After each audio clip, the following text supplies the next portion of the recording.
শ্রীধাম বৃন্দাবনে ভগবান কৃষ্ণের চরণ পাদপদ্ম লাভ করেছিল যে ভক্তের কথা আমরা শুনব। যাবে যাবে যাবে, শান্ত হয়ে বসুন। একে একে যাবে তো? অবশ্যই যাবে, একটু শান্ত হয়ে বসুন।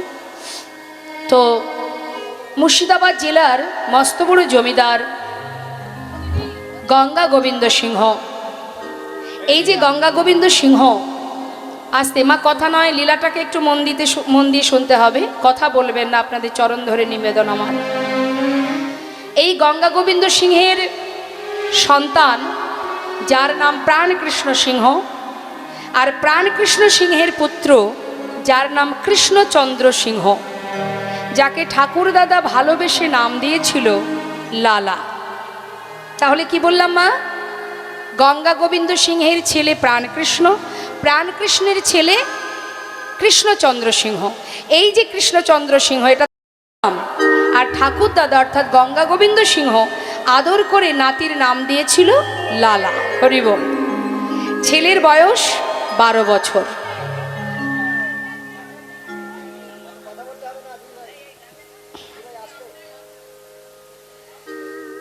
বারো বছরের ছোট্ট ছেলে জমিদারি কাচারি বারান্দায় বসে আছে। হঠাৎ দ্বারে এসেছেন একজন, সাহায্য নেবেন একজন কন্যাদায়গ্রস্ত পিতা। যখনই সাহায্য নেবেন বলে হাত বাড়িয়েছে, সঙ্গে সঙ্গে দাঁড়ি তাকে বললেন, তুমি চলে যাও, এখান থেকে চলে যাও। এই জমিদার মহলে কাউকে কোনোদিন কিছু দান করা নিষেধ। এখন অসহায় বাবা, কন্যাদায়গ্রস্ত বাবা, তিনি বারবার বলছে, দেখো আমি ব্রাহ্মণ, আমি অসহায়, আমাকে কিছু সাহায্য করুন। এখন কোনো ব্যক্তি যদি সাহায্য চায়, সে তো জমিদারের দ্বারে পৌঁছাবেই, জমিদারের কাছে সাহায্য নেবে। কিন্তু সেখানে একটা আদেশ আছে, একটা নিষেধাজ্ঞা আছে যে কাউকে কোনোদিন কিছু দান ধ্যান করা যাবে না। এখন যতবার বলছে ব্রাহ্মণকে, কোনো কথাই শুনছে না ব্রাহ্মণ, তখন তাকে বারবার ধাক্কা দিয়ে তাড়িয়ে দিচ্ছে। ঘটনাটা দেখছে 12 বছরের ছেলে লালা। তার ছোটবেলা থেকেই মন মানসিকতাটা একটু উদার, সে কখনো কারোর দুঃখ কষ্ট সহ্য করতে পারে না, সরল সুবুদ্ধি মন তার, সে ভক্তি মার্গের ছেলে। এখন জিজ্ঞাসা করছে, দাঁড়ি তুমি বারবার ওনাকে তাড়িয়ে দিচ্ছ, কি চাইছেন উনি? বাবু, উনি এসেছেন কিছু সাহায্য নেবেন বলে, কিন্তু মহলের একটা নিষেধ আছে, কোনোদিন কাউকে কিছু দান করা যাবে না। ওকে এত করে বলছে, শুনছে না, তাই ওকে তাড়িয়ে দিচ্ছি। বলো কি তুমি? একজন অসহায় বাবা, তিনি এসেছেন কিছু সাহায্য নেবে, আর তাকে দান করা যাবে না? এই কেমন নিষেধাজ্ঞা? জমিদার যার এত ধন ঐশ্বর্য, তার এমন মনের মানসিকতা কেন থাকবে? শোনো, তুমি আমার পিতাকে গিয়ে বলো, সে যেন এই বাবাকে, এই ব্রাহ্মণকে 1000 টাকা দান করে দেয়। যেই না বলা, ভিতর ঘরে গিয়ে প্রাণকৃষ্ণকে বললেন, বাবু 1000 টাকা দান করতে হবে, দ্বারে একজন অসহায় কন্যাদায়গ্রস্ত পিতা বসে আছে, তাকে সাহায্য করতে হবে, আপনার পুত্রের আদেশ। যখনই এই কথা বলেছে মা, প্রাণকৃষ্ণ সিংহ বলে উঠলেন, এত বড় স্পর্ধা, আমার পুত্রের এত বড় সাহস, দুধের শিশু, দুদিন হতে না হতেই আজ সে আমাকে আদেশ করে, পিতৃবাক্য লঙ্ঘন করে, এত বড় স্পর্ধা। শোনো, নেহাত আমার পুত্র বলেছে, তারও তো একটা সম্মান আছে, তাই যাও 1000 টাকা ওই ব্রাহ্মণকে দিয়ে আমার পুত্রকে জানিয়ে দাও, সে যতদিন নিজে রোজগার করতে না পারবে, ততদিন দান করবার ইচ্ছাটুকু পর্যন্ত যেন প্রকাশ না করে। হরিবোল হরিবোল। প্রাণকৃষ্ণ সিংহের কথা মতো সেই দাঁড়ি 1000 টাকা দান করে দিয়ে ছোট্ট 12 বছরের ছেলে লালাকে যখনই এই কথা বললেন, সঙ্গে সঙ্গে লালা বলে উঠলেন, তবে শোনো দাঁড়ি, আমার পিতাকে জানিয়ে দাও, আমি তারই সন্তান। আমার পিতা যদি এমন নিষ্ঠুর মানসিকতা নিয়ে এমন ছোট মনের কাজ করতে পারে, আমি তার সন্তান, তাকে জানিয়ে দাও, যতদিন আমি রোজগার না করব, ততদিন এই ঘরে আমি আর পা রাখব না। 12 বছরের ছেলে মুর্শিদাবাদ ত্যাগ করে দিয়ে চলে এলো বর্ধমান জেলায়। একটা ফেরেস্তা দ্বারে 20 টাকা বেতনে কাজ করতে শুরু করে দিল 12 বছরের ছেলে লালা বাবু। কাজ করতে করতে ছেলে বড় হচ্ছে, আর এদিকে প্রাণকৃষ্ণ সিংহের বয়স হচ্ছে। একটু একটু করে বৃদ্ধ বয়স হলো, কত লোক পাঠিয়ে দিল, কত মানুষ পাঠিয়ে দিল ছেলেকে ফেরাবার জন্য, কিন্তু তার একটাই প্রতিজ্ঞা, এমন পিতার মুখ আমি আর দেখব না। হরি বল।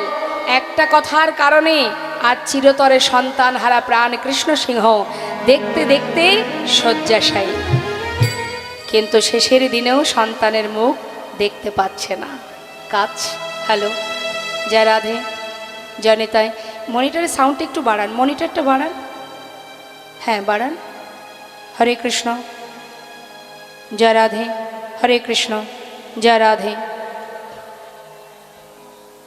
শয্যায় শুয়ে শুয়ে কাঁদছে মা। যত সময় আমাদের ক্ষমতা থাকে, যত সময় আমাদের শক্তি থাকে, পাওয়ার থাকে, তত সময় যেন আমরা ভাবি আমরাই ভগবান, তাই না? কে ভগবান, কোথায় ভগবান? ভগবান তো আমি। এটা আমি করেছি, ওটা আমি করেছি, এটা আমার, ওটা আমার, কিছুই তো আমার নয়। আমার কি? অনেকে গর্ব করে বলে আমার 5টা বাড়ি আছে, গ্রামে একটা, শহরে একটা। দেখবেন আমরা গেলে অনেকে বলে আমাদের 4টে বাড়ি আছে, এখানে একটা, ওখানে একটা, সেখানে একটা। আচ্ছা, মনে করুন আপনার 5টা বাড়ি আছে মা, মন দিয়ে শুনবেন, গর্ব করে আপনি সবাইকে জানাচ্ছেন আমার 5টা বাড়ি আছে। 5টা বাড়িতে তো আর আপনি থাকতে পারেন না, থাকতে হয় আপনাকে একটা বাড়িতে। একটা বাড়ির পুরো জায়গাটা জুড়ে কি আপনি থাকতে পারেন? থাকতে হয় আপনাকে একটা ঘরে। তাই তো? মনে করুন, দেখবেন বলে না, এটা বড় ছেলের ঘর, এটা ছোট ছেলের ঘর। আপনার থাকার জায়গা কিন্তু একটা রুমের মধ্যে, তাও একটা রুমের পুরো জায়গাটা জুড়ে থাকেন আপনি? থাকেন কোথায়? সেই ঘরের মধ্যে যদি একটা 6-7 একটা পালঙ্ক থাকে, সেই পালঙ্কের এক পাশে আপনি ঘুমান, তাই তো? এখন যদি কেউ বলে যে তোমার ঘর এক বলতে 5টা বাড়ি তোমার, তুমি গোটা পালঙ্কটা জুড়ে ঘুমাবে, তুমি এক পাশে কেন শুয়ে আছো? তখন সে কি বলবে? আরও একজন আছে না, সেও তো শোবে। অর্থাৎ পুরো পালঙ্কটা জুড়ে আমি ঘুমাতে পারবো না, আমার জায়গা এক পাশে, কারণ সেখানে আরও একজন আছে, অংশীদার, ভাগিদার আর একজন আছে, সেও তো ঘুমাবে। তাহলে তোমার জায়গা কতটুকু মা? হ্যাঁ, 5তলা বাড়ি আছে, 5টা বাড়ি আছে, থাকার জায়গা এক পালঙ্কের এক কোণে 3.5 হাত জায়গা নেই। তাই গৌর হরি বল, হরি বল। তাহলে কিসের এত অহংকার, কিসের এত গর্ব? হ্যাঁ, তিনি যেমন দিতে জানেন, যেদিন থেকে তোমার ভিতরে অহংকার জন্মাবে, যেদিন থেকে জন্মাবে, সেই দিন থেকে তোমার একটু একটু করে পতন হয়ে যেতে হবে। কারণ ভগবান সব সইতে পারে, পারে না অহংকার, হিংসা। তার প্রমাণ মহাভারত। হ্যাঁ, হিংসা যদি কেউ করেছে, অহংকার যদি জন্মেছে, দুটো কথা মাথায় রাখবেন, কৃপা আর ইচ্ছা।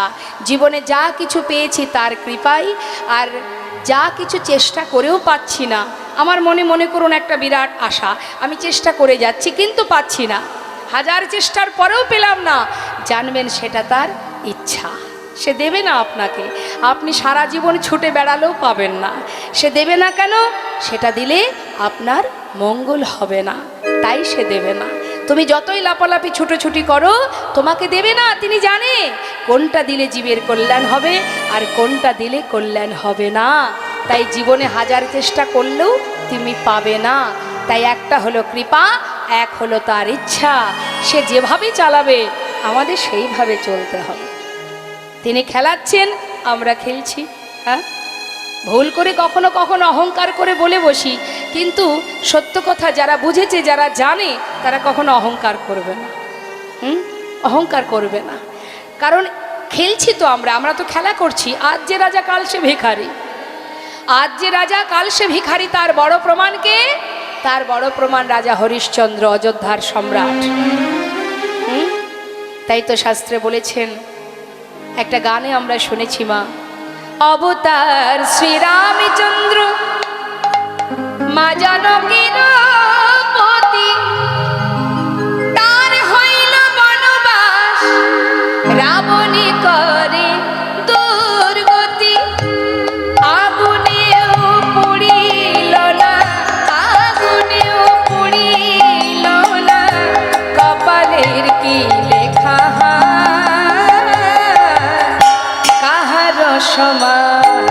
নাহি যায়। ও গো চিরদিন তাহার সমান নাহি যায়। ওগো আজকে যে রাজা ধীরাজ, আজকে যে রাজা ধীরাজ, কাল সে ভিক্ষা চায়। তাহার সমান নাহি যায়। ও গো চিরদিন তাহার সমান নাহি যায়। অযোধ্যার অত বড় সম্রাট হরিশ্চন্দ্র অবশেষে শ্মশানে মরা পোড়ানোর কাজ করত কাশীধামে। নিজের সন্তান রুইতাস্য সর্বদংশনে মৃত্যু হবার পর শ্মশানে গিয়ে তার দাহ করতে গেলে শ্মশানের একটা নিয়ম আছে, 16 আনা কড়ি দিতে হয়। সেই কড়িটুকু পর্যন্ত রাজা হরিশ্চন্দ্রের ছিল না। তাই মাগো, অহংকার পতনের মূল, অহংকার করা যাবে না। আজ অহংকার করেছিল কে? প্রাণকৃষ্ণ সিংহ। আমি যা করব সেটাই হবে। চিরতরে কি হলো? বিষয় সম্পদ যা ছিল সবই হারালো, অবশেষে নিজের সন্তানের মুখটাও দেখতে পেল না। যখনই তার প্রাণ হারালো, সে চলে গেল।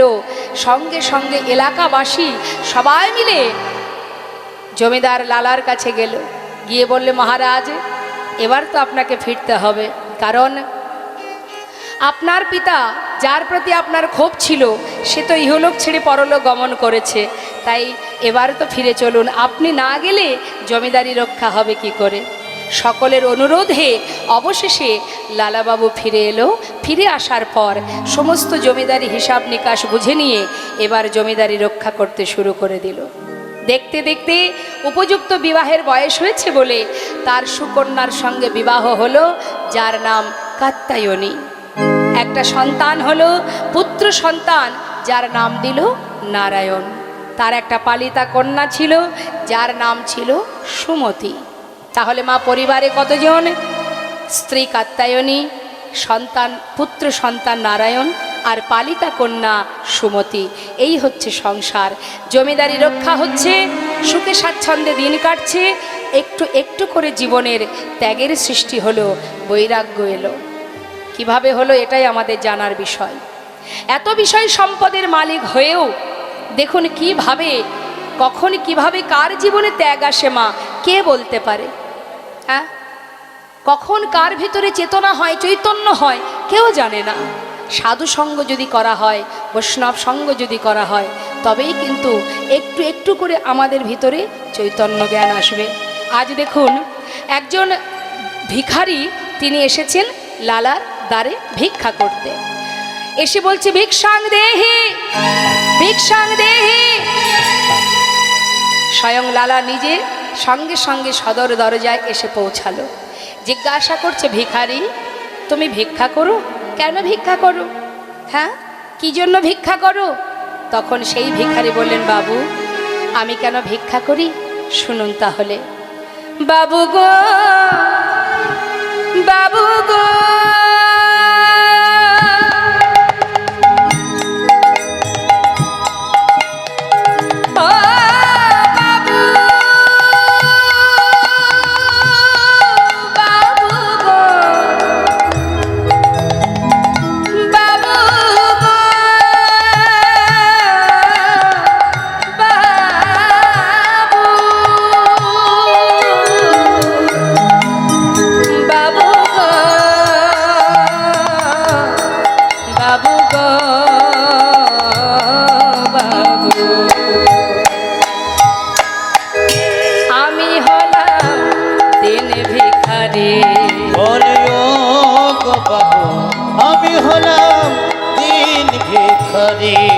বলে ও গো বাবু আমি হলাম দিন ভিখারি। জানো বাবু আমি কেন ভিক্ষা করি? শোনো তাহলে। আমার ঘরে আছে গিরি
জানি বলে ভোগ বাবু আমি হলাম দিন ভিখারি।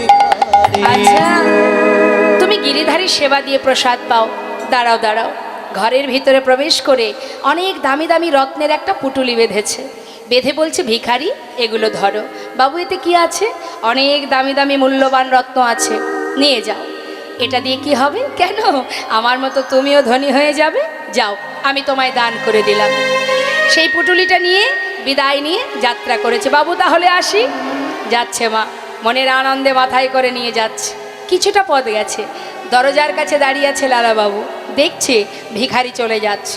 বেশ কিছুটা পথে যাবার পর সেই পুটুলিটা নিয়ে দূরে জঙ্গলের মধ্যে ছুঁড়ে ফেলে দিল। দূর থেকে লালা চিৎকার করে বলে উঠলেন, ভিখারি! এত বড় স্পর্ধা তোমার, যা কিছু দিলাম তুমি ফেলে দিলে, কেন ফেলে দিলে? দূর থেকে বলল, বাবু আমাকে ক্ষমা করে দিন। বাবু কি করব আমি?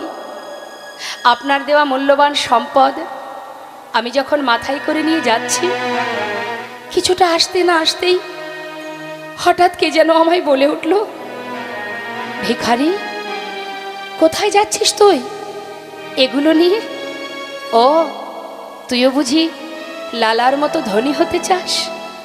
কিরে, আমি তো তোকে কখনো বলিনি আমার জন্য ননি মাখন ক্ষীর সর এনে দে? যেমন করে দাঁড়ে দাঁড়ে ভিক্ষা করে যেমনভাবে আমায় সেবা দিস, আমি তো তাতেই খুশি। কিন্তু আজ এত মূল্যবান সম্পদ নিয়ে তুই চলেছিস। তুই কি জানিস, এই সম্পদ যদি তোর ঘরে যায়, একটু একটু করে লালার মতো দশা তোরও হবে। বিষয় সম্পদের মধ্যে যত তোর দিন যাবে, তুই একটু একটু করে গোবিন্দ ভজন ভুলে যাবি। আয়, যেমন করে দাঁড়ে দাঁড়ে ভিক্ষা করে সেবা দিচ্ছিস তেমন করেই দে। আয় আয় ভিখারি আয় রে ফিরে, ভুলে যাস না মোহ ভরে। আয় ভিখারি আয় রে ফিরে, ভুলে যাস না মোহ ভরে। আয় ভিখারি আই ভিখারি আই রে ফিরে ভুলে যাস না মোহ তোর ভরে। গোবিন্দ সেবার বেলা বয়ে যা, গোবিন্দ সেবার বেলা বয়ে যা। তোর গোবিন্দ সেবার বেলা বয়ে যা। বিদুরের খোঁজ যেমন তোর ভিক্ষার অন্ন তেমন। বিদুরের খোঁজ যেমন তোর ভিক্ষার অন্ন তেমন। বিদুরের খোঁজ যেমন তোর ভিক্ষার অন্ন তেমন। শোন শোন, সেবা দিতে ভুল করিস নে আমার, সেবা দিতে ভুল করিস নে আমার। অরে আয় ভিখারি আয় রে ফিরে, ভিখারি আয় রে ফিরে, আয় ভিখারি আয় রে ফিরে, আয় ভিখারি আয় রে ফিরে। ভুলে যাস না মোহ ভরে, আয় ভিখারি আয় রে ফিরে, ভুলে যাস না মোহ ভরে, আয় ভিখারি আয় রে ফিরে। সেবা দিতে ভুল করিস নে আমার, সেবা দিতে ভুল করিস নে আমায়। হরি বল হরি বল। বিদুরের খুদ যেমন তোর ভিক্ষার অন্ন তেমন, সেবা দিতে ভুল করিস না আমায়। সত্য কথা মা, ভগবান কখনো বলেনি আমাকে রাজভোগ খেতে দাও। বলেছে তুমি যেমন করেই দাও, যেমনটা দাও, যেভাবেই দাও না কেন, তিনি তাতেই সন্তুষ্ট, যদি তুমি ভক্তি ভরে সেবা দিতে পারো।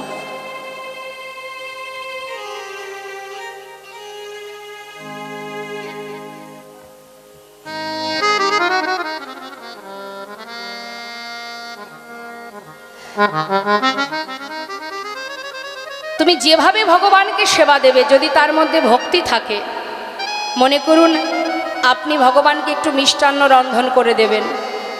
এখন মিষ্টান্ন রন্ধন করতে গিয়ে যে যে জিনিসগুলো লাগে, তার মধ্যে মনে করুন হয়তো একটা দুটো জিনিস আপনার কাছে নেই। হ্যাঁ, শাস্ত্রে বললেন যা আছে, যেটুকু আছে, নাইবা থাকলো দুটো জিনিস, তাতে কি আছে, যেটুকু আছে সেটা দিয়েই তুমি রন্ধন করো, তাতেই ভগবান খুশি। হ্যাঁ, এর শুধুমাত্র নিয়ম হচ্ছে মা ভক্তি ভরে ভালোবাসা। ভক্তি ভরে যদি ভালোবাসা যায়, বৃন্দাবনের যত ব্রজঙ্গনাগণ গোপীগণ তারা গোবিন্দকে ভালোবাসতেন। কিভাবে ভালোবাসতেন? অর্থ দিয়ে, পাণ্ডিত্য দিয়ে, ধন ঐশ্বর্য দিয়ে না, ভালোবাসতেন হৃদয় দিয়ে। আমি আমার বলতে যা কিছু সব তোমার চরণে সঁপে দিয়েছি, অর্থাৎ আমার দেয়া দেহ, এ দেহ তোমার। আস্তে, আমার দেয়া এই যে দেহ, তোমার দেয়া এই যে দেহ, এটা তোমার দেহ, তোমার চরণে সঁপেছি। আর কিছু আমরা জানি না। নিজের করে ভালোবাসতেন। একবার চিন্তা করুন মা, যখন ভগবান কৃষ্ণচন্দ্র যখন বৃন্দাবন থেকে মথুরায় যান, ঠিক সেই সময় বৃন্দাবনের গোপীগণ তারা পথের ধারে শুয়ে গোবিন্দকে বলেছিলেন যে রথ যদি চালাতে হয়, চলেই যখন তুমি যাবে, তাহলে আমাদের বক্ষের উপর দিয়ে রথ চালিয়ে নিয়ে যাও। তাতে কি হবে? রথ চালিয়ে নিয়ে যাওয়ার পর তুমি একটিবার আমাদের দিকে তাকাবে, তাতে কি হবে? উভয়ের মঙ্গল। যাত্রার কালে তুমি সব দর্শন পাবে, তাতে তোমার যাত্রা শুভ হবে। আর মৃত্যুর আগে তোমার বদন আমরা দেখতে পাবো। নিতাই গৌর হরিবল হরিবল। তা এই হচ্ছে ব্রজপ্রেম, এটা হলো ব্রজপ্রেম। ভালোবাসতে যদি হয় মা, তুমি যেমনভাবেই বাসো না কেন, যদি তার মধ্যে ভক্তি থাকে, প্রেম থাকে, আর কিচ্ছু লাগবে না। ভগবান বললেন আমার কিছুই চাই না, আমি বিশ্বব্রহ্মাণ্ডের মালিক। ভক্ত যদি দুফোঁটা বাড়ি বরিশন করে, আর কিছু নয়। সারা জীবন আমরা কাঁদি কি জন্য?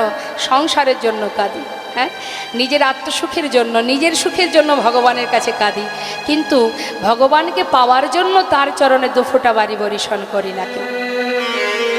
এটাই আমাদের সমস্যা। কাঁদতেই যদি হয়, প্রভুর চরণ পাওয়ার জন্য কাঁদো। সংসারের গোনাদিন তো ফুরিয়ে যাবে, আজ না হোক কাল, কিন্তু যেন তার চরণে পৌঁছাতে পারি সেই চিন্তা করো, সেই চিন্তা করে কাঁদো। সুন্দর একটা দৃষ্টান্ত আপনাদের দিই, একটু শুনুন মন দিয়ে। সুন্দর একটা দৃষ্টান্ত মা, ভক্তিভরে ভালোবাসার প্রমাণ শুনুন। তাহলে লীলা তো আমরা শ্রবণ করবই, তার মধ্যে দিয়ে কথাটা একটু শুনব। বেশি দূর নয়, বর্ধমান জেলা। বর্ধমান জেলার শ্রীখণ্ড নিবাসী। শ্রীখণ্ডে অনেকেই গেছেন, যেখানে নাড়ুখাওয়া গোপীনাথ আছেন। তা এই শ্রীখণ্ড মুকুন্দ দাস, যার ঘরে আছে গোপীনাথ, আর ওই গোপীনাথ আর তার ছোট্ট সন্তান, যার বয়স 12 বছর, যার নাম রঘুনন্দন। আজও বর্তমান আপনারা গেলে দেখতে পাবেন অর্ধনাড়ু হাতে নিয়ে দাঁড়িয়ে আছে শ্রীখণ্ডে। এখন তিনি একটু কবিরাজি জানতেন, মুকুন্দ দাস খুব জানতেন। আগেকার সময় তো এত মেডিসিন ছিল না। কোনো ব্যক্তি অসুস্থ হলে ওই গাছগাছরা দিয়ে জড়িবুটি তৈরি করে তাকে সুস্থ করা হতো। এখন একজন গ্রামে অসুস্থ হওয়ার কারণে মুকুন্দ দাসের ডাক পড়েছে, যেতে হবে। ঘরে আছে গোপীনাথের বিগ্রহ, তার সেবা দেওয়ার ব্যাপার আছে। চিন্তায় পড়েছে মুকুন্দ দাস, আমি একা মানুষ, কোন দিকে যাব। তখন ওই 12 বছরের ছোট্ট ছেলে বাবার মুখে হাত দিয়ে চিন্তা করতে দেখে বলছে, বাবা তুমি কি কিছু ভাবছো? হ্যাঁ। কি ভাবছ? দেখ, ঘরে আমার গোপীনাথ সেবা, এদিকে গ্রামে একজন অসুস্থ, একই সময়ে দুই দিকে যাওয়া একার দ্বারা কি সম্ভব? আমি কি করব তাই ভাবছি। তখন ছোট্ট ছেলে বললেন, বাবা এক কাজ করো, শোনো, গ্রামে যিনি অসুস্থ তার কাছে তো আর আমি যেতে পারবো না, আমি সুস্থ করতে পারবো না। তার থেকে তুমি এক কাজ করো, তুমি গ্রামে চলে যাও, আর ঘরে গোপীনাথের সেবা এটা আমি দিয়ে দেবো। মুকুন্দ দাস মৃদু হেসে বলছেন, রঘুনন্দন, ভগবানের সেবা বললেই সেবা হয় না রে বাবা, তার অনেক নিয়ম আছে, অনেক মন্ত্র জানতে হয়, তুমি তো কিছু জানো না। ছোট্ট ছেলে বললেন, বাবা আমি হয়তো তোমার মতো মন্ত্র জানি না, কিন্তু আমি যদি ওকে ভালোবেসে খাওয়াই, ও কি খাবে না? মুকুন্দ দাস ভাবছে, সত্যি তো, মন্ত্রের কি বা প্রয়োজন? যদি কেউ ভক্তি ভরে ভালোবেসে খাওয়ায়, সবার উপরে তো ভক্তি, ভক্তি ভরে যদি কেউ সেবা দেয়, তাতে মন্ত্রের দরকার হয় না। যাক, ভালোই হলো। শোন বাবা, আমি রান্নাঘরে সব কিছু গুছিয়ে রেখেছি, তুই একটু রান্না করে সেবা দিস, আমার জন্য প্রসাদ রাখবি, আমি চললাম গ্রামে। ঠিক আছে, তুমি চিন্তা করো না, যাও। মুকুন্দ দাস কিন্তু গ্রামে চলে গেল মা। আর এদিকে জীবনে কোনো দিন যে ছেলে রান্ধন করেনি, আজ রান্নাঘরে গেছে। রান্নাঘরে গিয়ে কি করেছে, সমস্ত ব্যঞ্জন এক পাত্রে ঢেলে দিয়ে কোনো রকমে জাল ধরিয়েছে। সিদ্ধ হয়েছে কোনো রকম, সিদ্ধ করছে আর মুখে বিড়ি বিড়ি করে বলছে, গোপীনাথ, ও গোপীনাথ, জানো তো আজ বাবা ঘরে নেই, আমি তোমার জন্য রান্না করছি, জানি না কেমন হবে, তবে যেমনই হোক তুমি কিন্তু আজকে একটু কষ্ট করে খেয়ে নেবে, কেমন? একার মতো একা বকছে আর রন্ধন করছে। কোনো রকমে সিদ্ধ হয়েছে, পাত্রে ঢেলে নিয়েছে। এবার ঢুকেছে ঠাকুর ঘরে, পাত্রটা রেখে ডাকছে, গোপীনাথ দাঁড়িয়ে থেকো না, ওইভাবে দাঁড়িয়ে থেকো না, আজ বাবা ঘরে নেই, আমি এসেছি তোমার জন্য।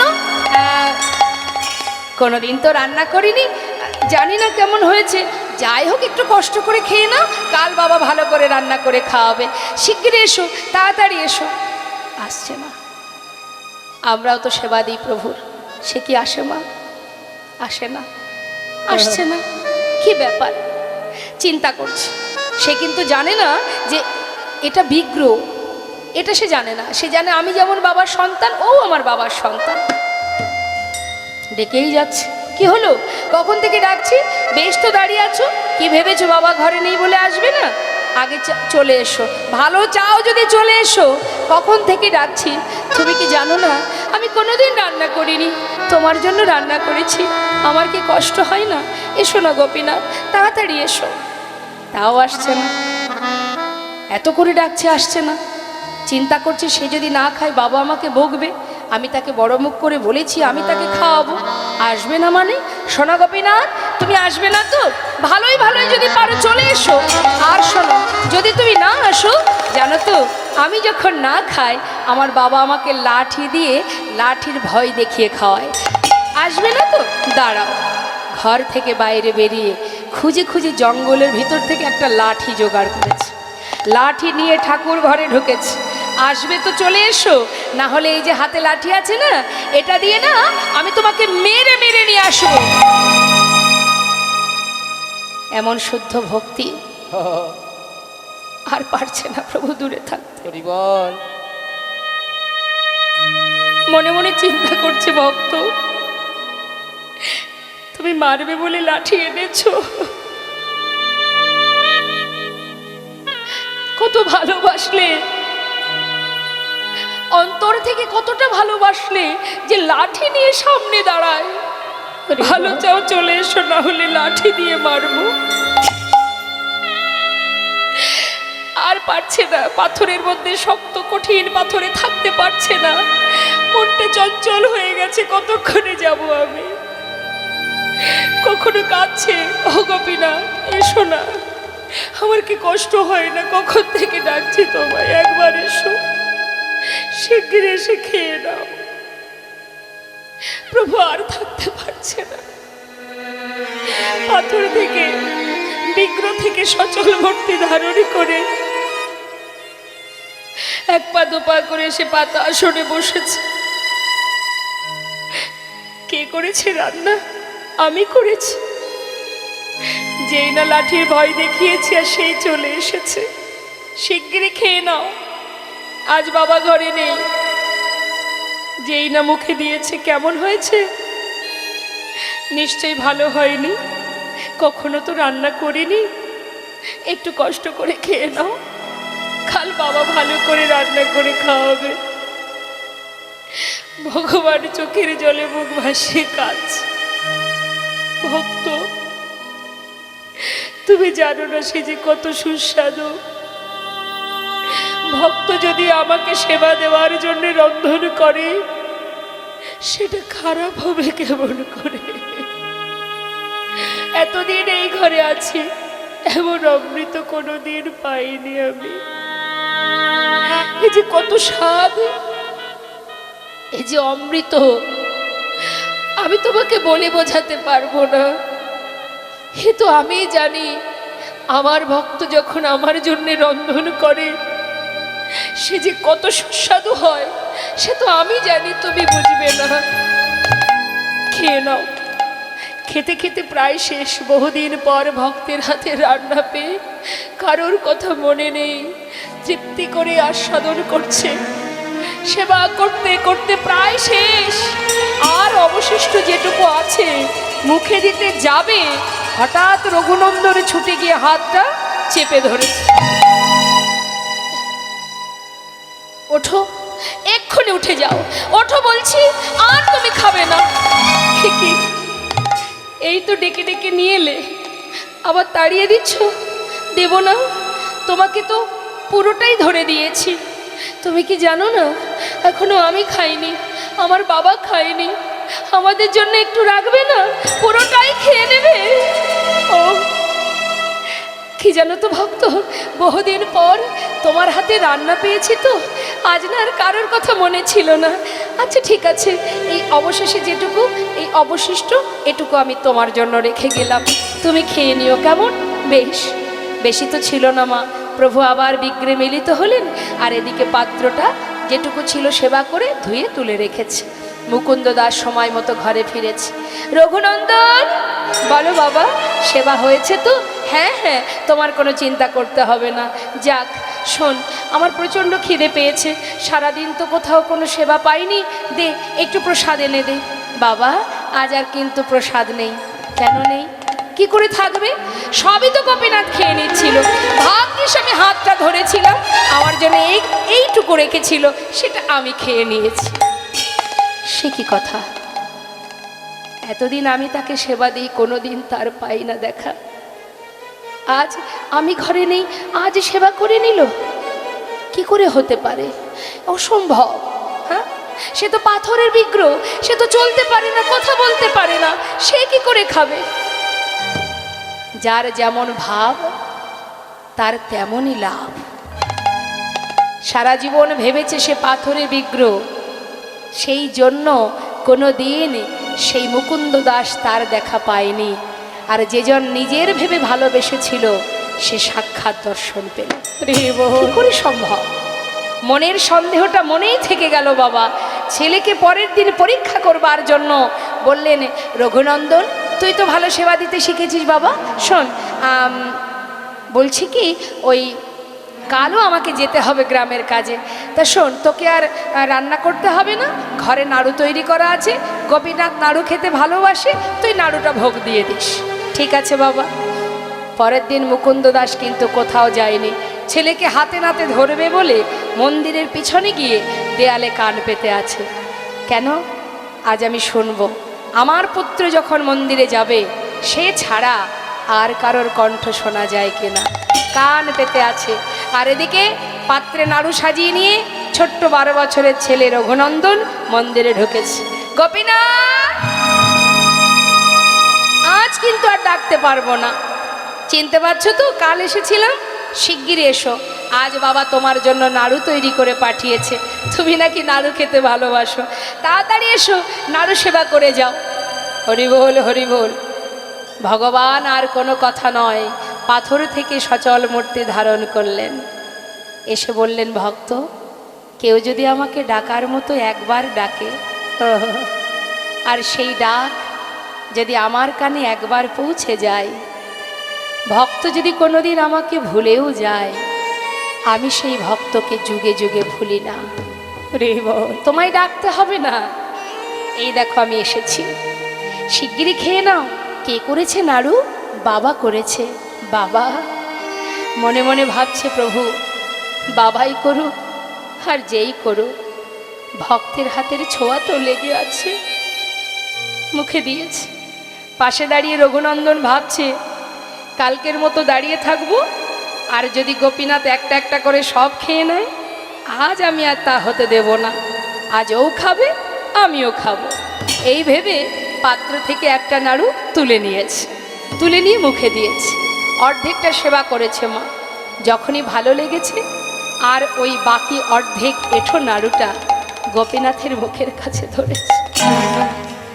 খেয়ে দেখো কত সুন্দর, খেয়ে দেখো গোপীনাথ, কত সুস্বাদু, নিয়ে এই নাও, খেয়ে দেখো, হা করো। নিজের উচ্ছিষ্টটা যখন ভগবানের মুখের কাছে ধরেছে, ভগবান চোখের জলে বুক ভাসিয়ে কাঁদছে। কেমন ভক্তি! নিজের উচ্ছিষ্ট দিতে এতটুকু দ্বিধা হচ্ছে না, কেমন ভালোবাসা! তার চোখে জল দেখে বলছে, গোপীনাথ তুমি কাঁদছো? আচ্ছা, আমি এঁঠো নাড়ু দিয়েছি তাই? আসলে আমার ভালো লেগেছে বলেই তোমাকে খাওয়াচ্ছিলাম। ঠিক আছে, আর দেব না, তুমি কেঁদো না। ভগবান বলছে, না গো না, আমি সেজন্য কাঁদছি না। জানো ভক্ত, আমি কাঁদছি কেন? এই যে তুমি আমাকে খাওয়াচ্ছ, আচ্ছা তুমি যদি আমাকে খাওয়াতে পারো, তবে কি আমি তোমাকে খাওয়াতে পারি? নিশ্চয়ই তাহলে তুমি আমাকে খাও, আমি তোমাকে খাওয়াই। এবার ভগবান তার প্রসাদে নাড়ু দিচ্ছে ভক্তের বদনে, আর ভক্ত তার এঁঠো নাড়ু দিচ্ছে ভগবানের বদনে। ভক্ত ভগবানের মধুর মিলন, মধুর ভালোবাসা দেখবার জন্য মুকুন্দ দাস মন্দিরের পিছন থেকে চিৎকার করে উঠলেন, কে? কার কণ্ঠ শোনা যায়? ছুটে এসে মুষ্টা আঘাতে দরজা খুলেছে। খোলার আগেই প্রভু অর্ধনাড়ু হাতে নিয়ে বিগ্রে মিলিত হয়েছে। তার জলজ্জান্ত প্রমাণ মা আজও আছেন সেই অর্ধনাড়ু হাতে নিয়ে। শাস্ত্রে বললেন, অদ্যাপি শ্রীখণ্ডপুরে অর্ধনাড়ু আছে করে, দেখেন যত ভাগ্যবান জনে। শ্রী রঘুনন্দন যে অভিন্ন মদন, সে উদ্ধব দাস রসভন। সেই অর্ধনাড়ু হাতে নিয়ে দাঁড়িয়ে আছে।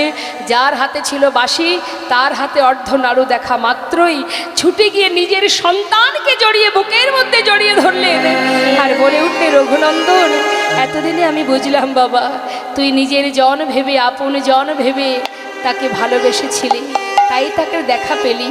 আর আমি তাকে পাথরের বিগ্রহ ভেবে সেবা দিয়েছি, তাই তো তার দেখা পেলাম না। এতদিনের সেবা আমার অযোগ্য হয়ে গেল। আমার বুকের মাঝে আয় বাবা, একবার বুকে আয়, তোর মতো সন্তানকে বুকে জড়িয়ে ধরে আমার অযোগ্য দেহ আমি যোগ্য করি, আমার অযোগ্য দেহ যোগ্য করে তোর মতো ভক্ত সন্তানে জড়ায়ে ধরে আমার অযোগ্য দেহ আমি যোগ্য করি। তোর মতো ভক্ত সন্তানে আমি জানাই ধরি আমার মানব জন আমি ধন্য করি। সন্তানে চড়াইয়ে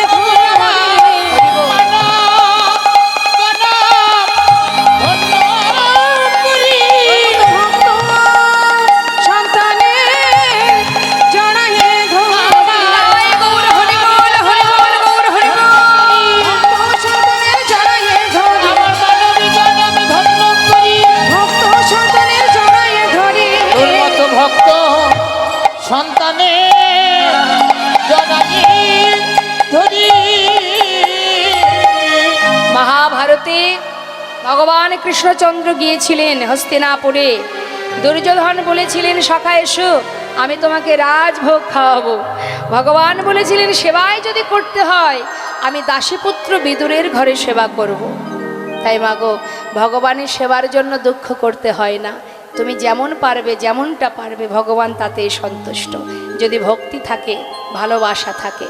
হ্যাঁ তো মাগো, শুধু তাই নয়, রামায়ণে আমরা যদি একটু ত্রেতা যুগে যাই, রামায়ণে দেখবেন শবরী, যার সকলের অবহেলিতা রমণী, সেই শবরী যে জঙ্গলের মধ্যে একটা কুটির তৈরি করে থাকতো, সকলের ঘৃণার পাত্রী ছিলেন। তো এখন সেই শবরী রামচন্দ্রকে সেবা দেবে বলে বন থেকে কুল পেড়ে নিজে আগে খেয়েছিল।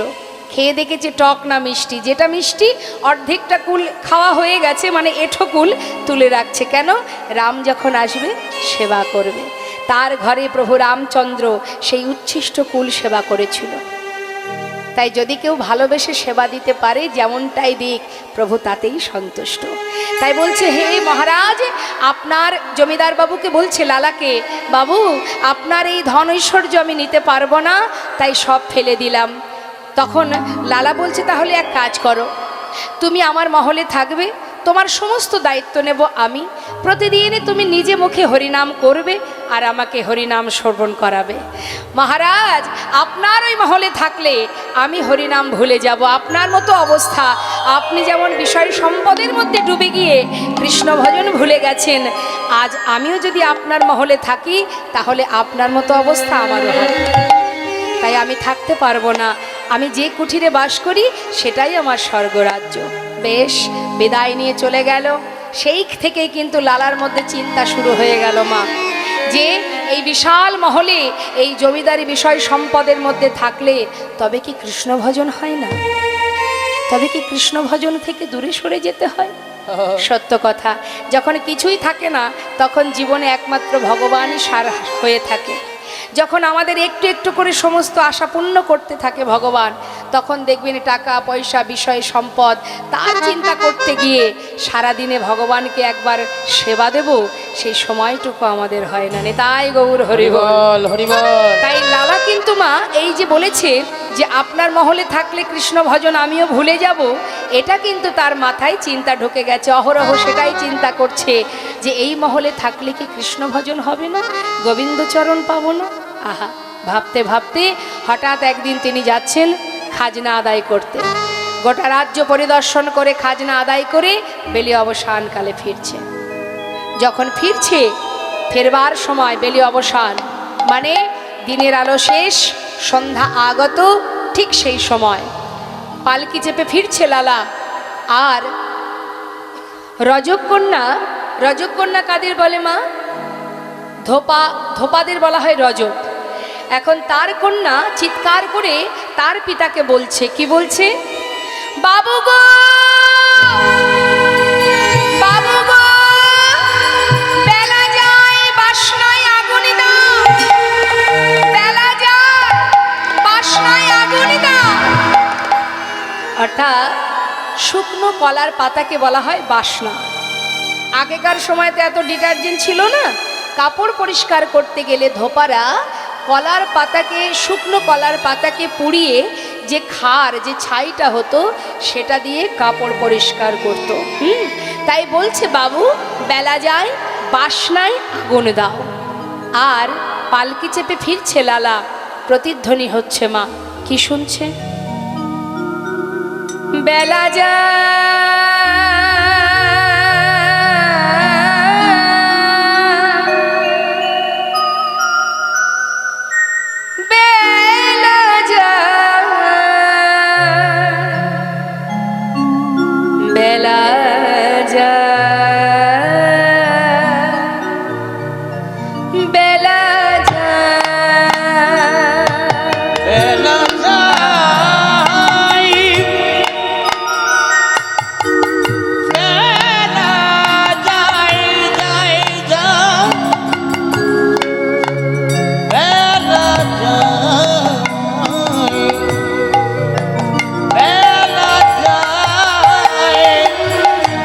লালা শুনছে তা নয়, লীলা আস্বাদন করছি আমরা যারা, আমাদেরও চেতনা হওয়া উচিত।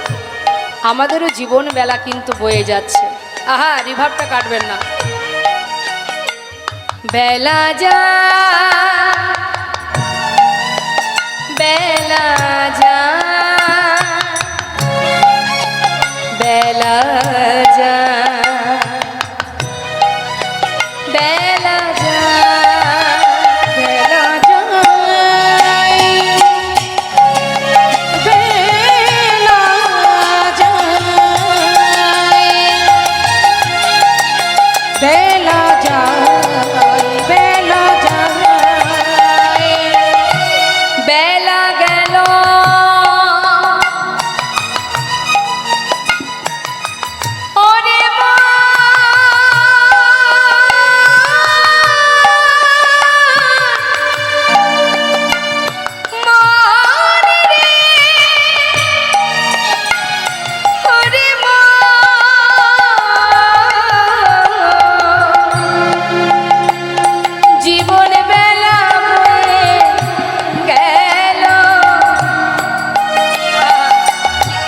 ভজ ভজ একবারে কৃষ্ণ ভজ, ওরে মনা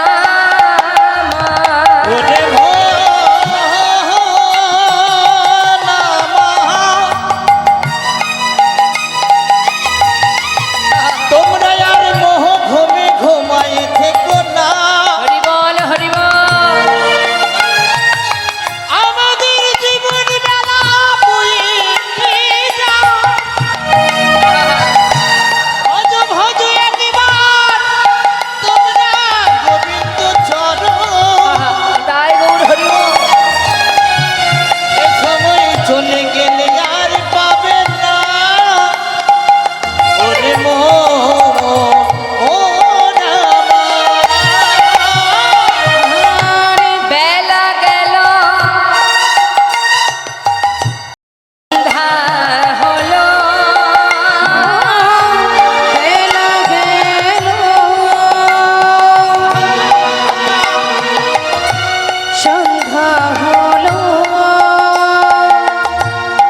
ফিরে এসো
লালা বললেন, বেয়ারা একটু পালকি থামাও। আমি যেন কি শুনলাম, পালকি থেকে নেমে ওই রজকন্যার কাছে গিয়ে দাঁড়ালেন জমিদার লালা।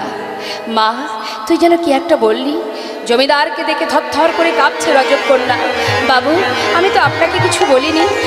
আমি আমার বাবাকে বলেছি বেলা যায় বাসনায় আগুনে দাও। না না, ওরে, আমি যে অন্য কিছু শুনলাম। তুই যেন বারবার আমাকে বললি, বাবু গো, বেলা যায় বাসনায় আগুনে দাও, বাসনায় আগুনে দাও, বাসনায় আগুনে। আমি যে বারবার শুনলাম, তুই বারবার আমায় বললি বাসনায় আগুনে দাও। ঠিকই তো বলেছিস মা, কামনা বাসনার পিছনে ছুটতে ছুটতে আমাদের যে জীবন বেলা শেষ হতে চলেছে মা। আরে কবে পৌঁছাবো গোবিন্দ চরণে, কবে হবে কৃষ্ণ ভজন। পালকিতে উঠে নিজের ঘরে ফিরে এসে নিজের পালিতা কন্যা সুমতিকে বলছি, সুমতি একটু কাছে আয় মা। বলো বাবা। সুমতি, আমার সারা গায়ে কৃষ্ণ নাম লিখে দে না মা। বাবা, তুমি এ কি বলছো? কি হয়েছে তোমার? মা, আমি আর তোদের কাছে থাকবো না। দেখ, সময় তো আর নেই, এবার আমাকে নিজের ঘরে যেতে হবে। বাবা, খাজনা আদায় করে ফিরে আসার পর তুমি এমন করে পাগলের মতো কি বলছো? কি হয়েছে তোমার? মারে, সারা গায়ে কৃষ্ণ নাম লিখে দে মা। আমার বলতে এই পর্যন্ত যা কিছু আছে সর্বস্ব আমি তোদেরকে দিয়ে গেলাম। তোরা ভালো থাক, সুখে থাক, শুধু আমাকে বিদায় দে মা, আমি চলে যাই। বাবা, কোথায় যাবে তুমি? এমন কথা কেন বলছো? কি হয়েছে তোমার? কৃষ্ণ নাম লিখে যাবে কোথায়? আমি কোথায় যাব শুনবি? যাব রে,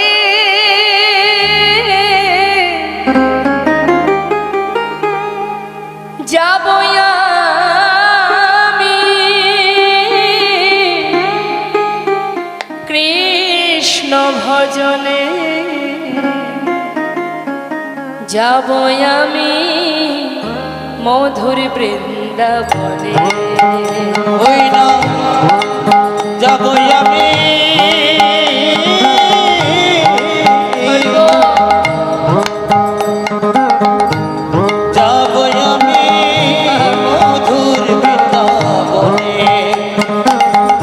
রইল সাধে জমিদারি, রইল এ ঘর বাড়ি, বৃন্দাবনে চলে যাব।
কৃষ্ণ ধনে ধনী হয়ে নামকে সম্বল করে মস্ত বড় জমিদার লালাবাবু আজ চিরতরে মুর্শিদাবাদ ত্যাগ করে বৃন্দাবনের পথে যাত্রা করলো। হরিবল হরিবল হরিবল। ত্যাগ যদি না হয় মা, তাহলে তো কৃষ্ণ ভজন হবে না। হ্যাঁ, আমরা এখনো ত্যাগই করতে শিখিনি। পেরেছি কি কোনো কিছু ত্যাগ করতে পারি? আমরা পারি না। ত্যাগের সৃষ্টি না হওয়া পর্যন্ত কখনো বৈরাগ্য হবে না। আজ সব ছেড়ে যে এত বড় জমিদার এত সুখ স্বাচ্ছন্দ্য পরিত্যাগ করে জনমের মতো চললেন বৃন্দাবনে।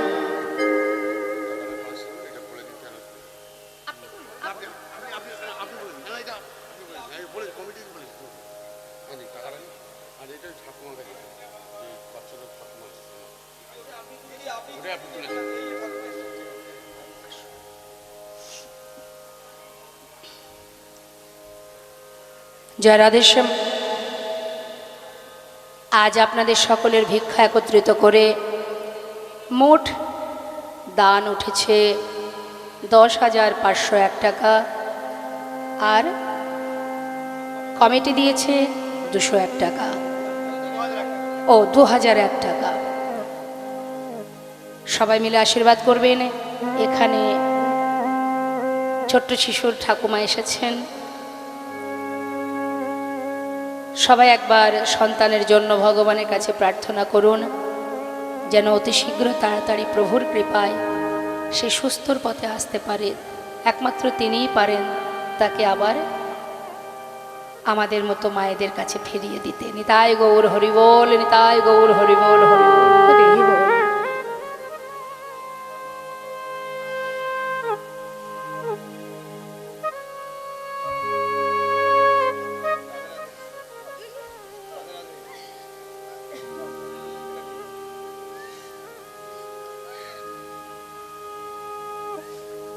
নিতাই গৌর হরি হরি বল, হরি বল, হরি বল।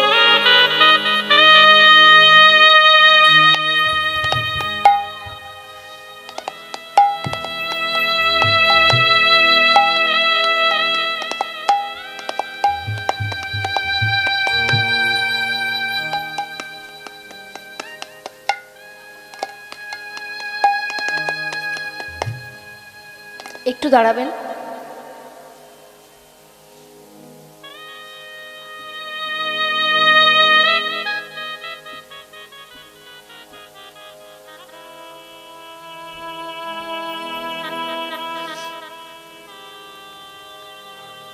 এটা তো মানতে হবে মা, আমরা এখানে কত ভক্ত আছি, পারবো? প্রভু যদি না চান আমরা তাকে ধরে রাখতে? আছে আমাদের ক্ষমতা? হ্যাঁ, নেই। তাহলে জেনে রাখবেন আমাদের উপরে আরও একজন আছে, তিনি যাহা খুশি তাই করতে পারেন। হ্যাঁ, তিনি সবই পারেন, আমাদের সামর্থ্যে সেটুকুনি সম্ভব নয়। তাই কখনো নিজেকে গর্ব করবেন না, আমি এটা পারি, ওটা পারি, ওটা করতে পারবো না। তিনি সব পারেন। আমরা এত মানুষ আছি এখানে, এত ভক্ত আছি, এত জীব আছি, পারছি না তাকে ধরে রাখতে। এখান থেকেই ভাবতে হবে যে একমাত্র তিনিই রক্ষার মালিক, তিনিই সব কিছু পারেন।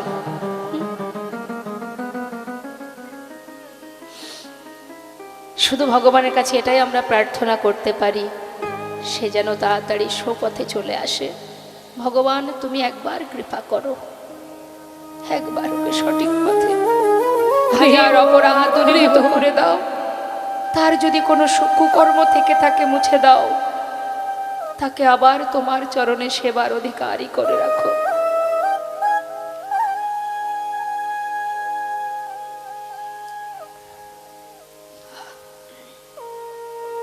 জয় রাধেশ্যাম। হরে কৃষ্ণ। আজ জীবনের সর্বস্ব পরিত্যাগ করে জমিদার লালা চলে গেল বৃন্দাবনে। বদনে কৃষ্ণ নাম গাইতে গাইতে যাচ্ছে। হে জীব, নাম ছাড়া গতি নাই, কৃষ্ণ নাম করো। তার নাম ছাড়া আমাদের আর কোনো উপায় নেই। এসেছি যেমন চলে তো যেতেই হবে মা। আসার পালা সবারই শেষ, বাকি শুধু যাওয়ার পালা। সবাই পথে দাঁড়িয়ে আছি, কখন কাকে নিয়ে যাবে কে বা জানে। হ্যাঁ, তাই আমরা সবাই মিলে প্রভুর চরণে আত্মনিবেদন করে শুধু প্রার্থনা করব, কৃষ্ণ নামে কাঁদিবে কবে আমার পোড়া মন। ওই না কৃষ্ণ নামে কাঁদবে কবে আমার পোড়া মন। কবে যাব বিষয় ছেড়ে, কবে যাব বিষয় ছেড়ে মধুর বৃন্দাবন। কৃষ্ণ নামে কাঁদবে কবে আমার পোড়া মন। ওই কৃষ্ণ নামে কাঁদবে কবে আমার পোড়া মন। কৃষ্ণ আমার কালো সোনা,